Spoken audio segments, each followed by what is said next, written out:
Well, as promised, I said I'd come up to Small Glen. Still the 5th of April, 23, and a very familiar view out towards the moorland, which takes you through to Harrietfield through the pass.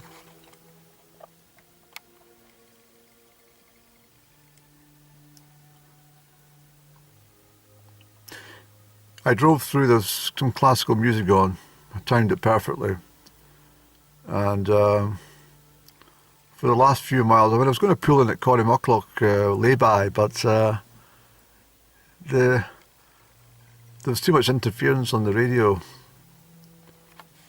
Down that way, it's surrounded by mountains, so I opted just to come up here. There's very few parking places on, very few lay-bys, but it's a delight. One of my tunes I use a lot on my channel is Max Richter, and it was quite a surprise for them to play that today. It was very unusual because I was thinking about that this morning, about my journey from Buckenty. That was the last time I saw Up and Down, on the 13th of February. And I drove to Fowles Wester Church for some reason, and then I proceeded on the moor to Buckenty. As I recall, it's a very sad day. But the tune prior to Max Richter's piece was a number by Beethoven. I'm not a fan of Beethoven, not particularly. I kind of conjures up memories of listening to BBC Radio 3 during the night. They played an awful lot of Beethoven.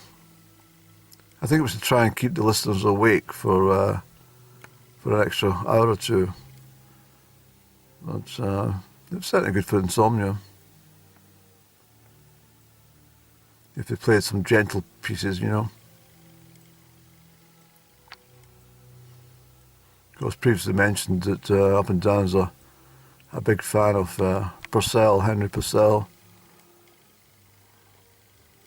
It's, the first piece of music I didn't recognise, but I must make sure I listened to it again. It was very angelic. That was just after when I left home, so I'll retune and try and gather what the choir was about, what they were singing about.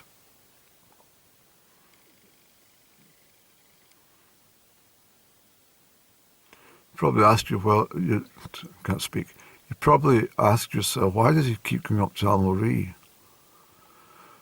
Well, there's nothing else really to do. If you want to come out of doors, you've got to either, make your mind up and head west to Comrie and St Fillan's,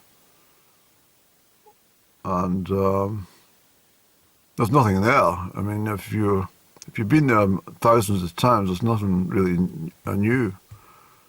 A bit like Amulree for me, but at least with Amulree, it gives you a blend of the Scottish countryside, and its fullness is rather grand, I think. And of course, I was easterly direction today to Bertha. Very low vibrational, I have to say. It's just terrible. I mean, people are people. Don't get me wrong. I'm not having a dig at any individuals, but just the general theme of Bertha is very low vibrational, and it's quite miserable, actually. Very miserable. Not all the people, but yeah.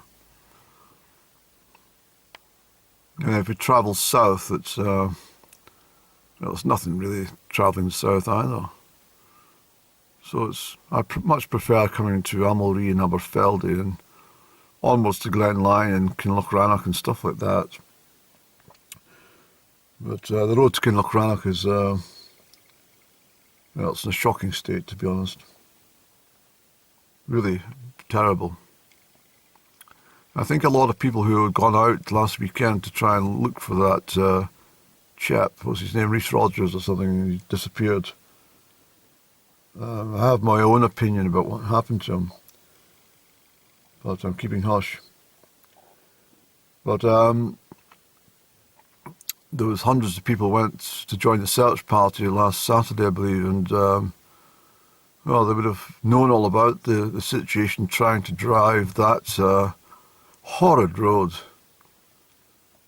I mean, it's bad enough trying to drive it when there's only yourself and maybe a couple of cars trying to pass you, but if it's chock-a-block, it's a nightmare. And the tarmac below is in a dreadful state. The country's in a dreadful state.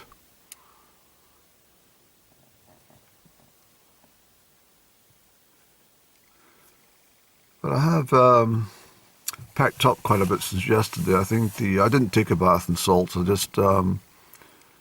I just went, had a good night's sleep, and as far as I'm aware, there was no energy theft occurred. So I woke up quite fresh, quite early too, and I felt quite pleased that I'd managed to get through the night without any energy vampires.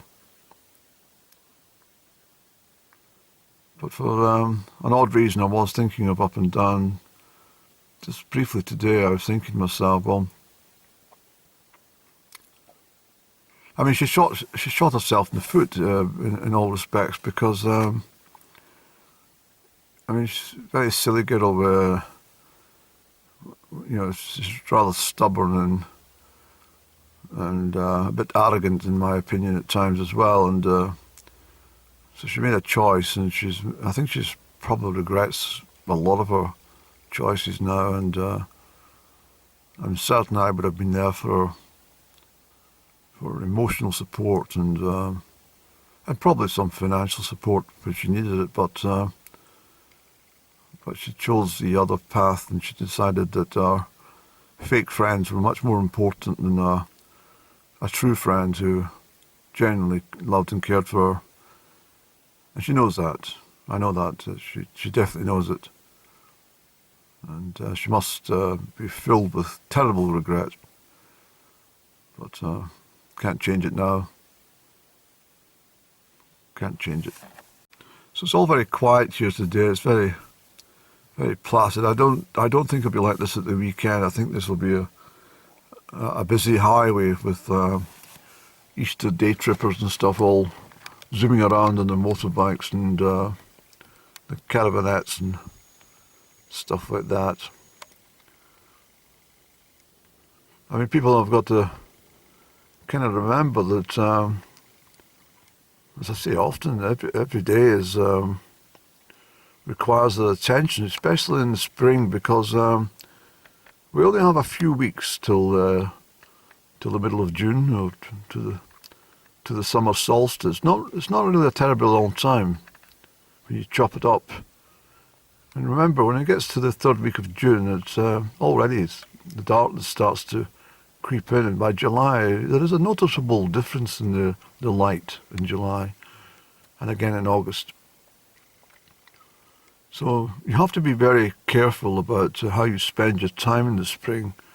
Are you getting full value for your day when the light starts to extend to 8:30, 9 o'clock in the evening, and till 10 o'clock as well, and 11 o'clock to be perfectly honest. So I feel like I will dust down the tent and get the tent pegs organised and sleeping bag and roll mat, and I think I'll pop it in the back of the car and fill the tank full of diesel or petrol, whatever car I decide to choose, and I think I'll head far north into the Highlands,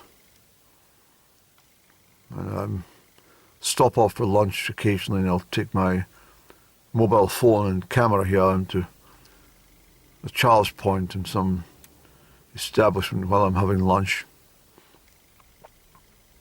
I still sleep under the stars. I'm very much looking forward to this, to be honest. I think I need it and deserve it. It's been a terribly long, frustrating time since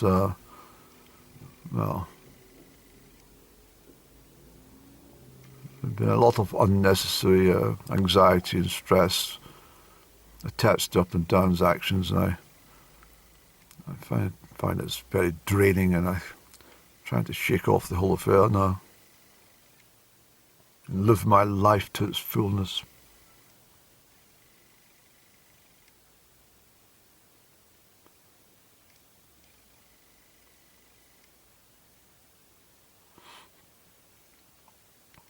Probably missed out on because of my attention was otherwise in the direction of up and down because of banging into it in December 2020. And I think from that period onwards, although I have to say that I'd never given up on her, I'd never fully given up on meeting her again, but I think that from that day that it was, there was a much higher degree of urgency that I had to, be with her again. I think that God said to me, well, you want her? I'll bring her to you, but this is what you're going to get. And how right God was. I mean, I couldn't believe what was delivered. Very far from what I thought was going to be served up. Far from.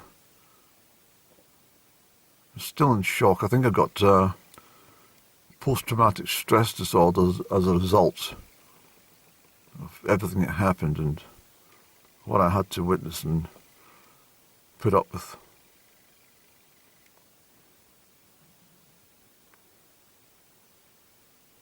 Even the fake friends, I mean, I'm so glad there's no association with these people. I just go. I'd rather speak to that tree than speak to the fake friends.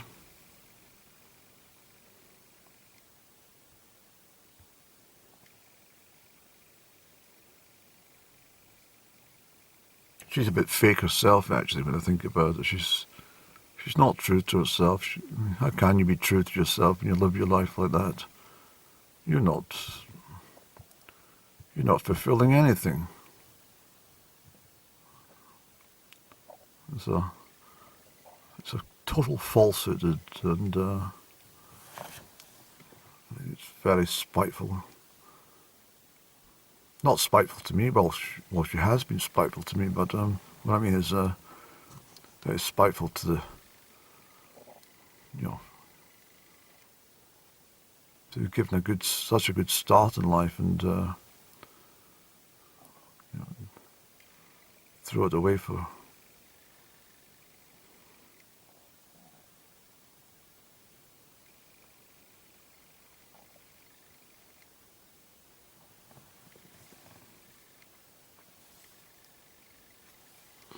I think what happens is you start to dig a hole in life, and unless you come to your senses, halfway down the pit, unless you realise where you are, you're going to keep digging until you find that you can't get back out of the hole. At least if you're halfway down, you can, make some attempt to climb back out. But once you're fully down, you just can't get back up again. And I think that's where she is. I think she would give her a right arm to be back where she was at one point in her life. I'm almost sure.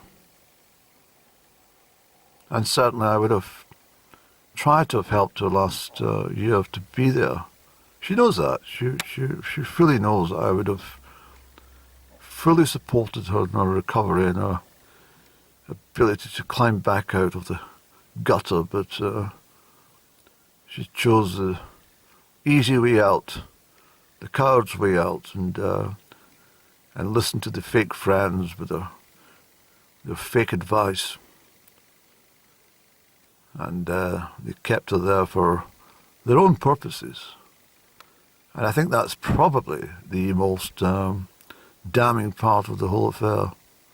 That she couldn't see it, but I saw it from day one.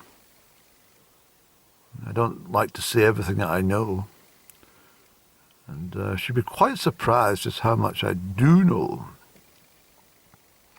Much of this came from downloads, but intuition, but I think she'd be very, very, very surprised if she discovered that I know more than I've mentioned.